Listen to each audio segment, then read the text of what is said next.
Welcome back. Up until now, we've found just simple patterns, simple text patterns in our string. Nothing too crazy. But where regular expressions become really useful is for advanced patterns. You see, with regular expressions, you can do some crazy patterns like, let's say, this. And this looks like complete gibberish, right? But this means something in regular expression. You can think of regular expression as an entire language in itself, with different patterns that you use to find, well, patterns inside of text. Now, the whole world of regular expression is really complicated.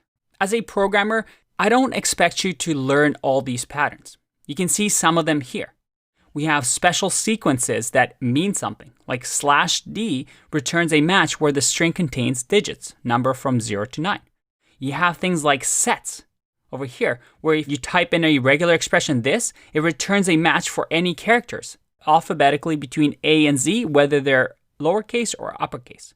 So there's all these little shortcuts and tricks that you can write in a regular expression. And things can get really complicated. So nobody actually memorizes these things. You develop them as the need arises. And as a matter of fact, later on in the videos, we'll do an exercise where we'll actually experiment with this and create a password checker and an email checker. Now, one of the tools that I really like is called regex101.com. It's super useful. All you do is we'll pick Python, and it'll give you regular expressions and a testing ground for you to test. For example, if I wrote something like, hey, how are you? I can now enter a regular expression here and try things out. So for example, if I type in, hey, how are you? Well, this doesn't really work. Maybe I can add some quotes around here. But nope. And it actually gives you some options and information as to what you can use. So for example, let's say we wanted to check if, well, right here, a character in a range A to Z or A to Z. If I copy this and I paste it in, look at that. It gives me full matches that I have. In this case, I am checking to see, hey, does it match any character between A to Z, both lowercase and capitalized? Everything is matching right now. You see over here that we have match 1, match 2, match 3, so on and so forth. I can also group things. So I can do brackets here. And now this is the first capturing group. And then I can do something else here. Let's say in here, I want, let's say anything that is A. So what does it mean here? Well, I have an explanation on the right-hand side. The first capturing group says, hey, match a single character present in the list below. So it tells you A to Z, capital A to Z. And then the second capturing group is, hey, match a single character present in the list below, which is A. Now in here, I have two capturing groups. So the first capturing group and then the second capturing group.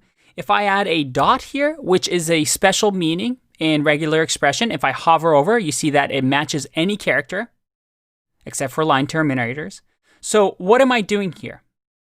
Well, I'm first have, hey, I want you to check for the first capturing group, which is any single character in the range between A to Z.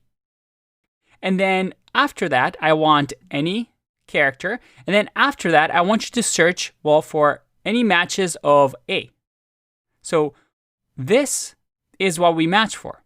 We match W because we're looking for any letter, and then a space or any character, and then an A. So now we have a full match, which is W to A, and then we have group 1, which is W because it matches the first group, and then group 2, which matches the A. Now, I know this is confusing. Regular expressions is one of those things that it's really hard to figure out at first. So let me show you how we can use it. If I go to code generator here, you'll see that I can actually just, well, give you a sample code that you can use in Python. But what I like doing is actually copying this piece of text like this and going back to our code editor, and in the compile, paste it in. Now you'll notice that there's an R here, and R stands for a raw string. Because in Python, something like a slash, backslash has special meaning, because remember, with backslashes, we can do special things like new line or tab. An R says, hey, this is a raw string. Ignore everything that Python interpreter might interpret. I want this to just be a pure string. So you'll see this a lot with regular expressions. Now, if I run this code, you see that I have SEA here. Again, it's because I am searching for a letter followed by anything, followed by A. And if I have a group here, which I'm searching through, if I do group 1, I get S. If I do group 2, I get A. Just like we did in our playground here. Another useful thing is in here. If you look at the quick reference, you can actually search for things. So let's say I wanted to check if a test string has maybe starts with. So I can type in start here, and you can see here that, oh, it gives me a quick reference. So if I do start of string, it shows me, hey, use this character and it'll help you do start of string. So if I do, let's say, in here, this caret and say, hey, look at that. It matches it for me. So it says, hey, assert position at the start of line. It explains exactly here how it works, and it tells me that I have a full match here. Now, most of the time, the way you'll be using regular expressions isn't like this. It would actually be quite hard if you're just figuring everything out yourself. Like I said, nobody really memorizes these things. You can see that we have quick references with common tokens that you can look through and understand. But a more practical way of actually learning about regular expressions is to see a real-life use case.